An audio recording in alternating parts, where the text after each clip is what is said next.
divide 864 by 6 in long division method. 6 times 1 is 6. On subtracting, we get 2. So now this 2 is less than 6. So we put down this 6 and it is 26. 6 times 4 is 24. On subtracting, we get 2. So again this 2 is less than 6.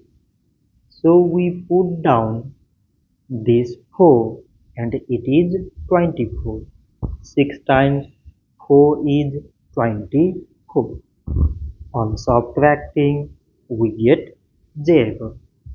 So 864 divided by 6 is 144.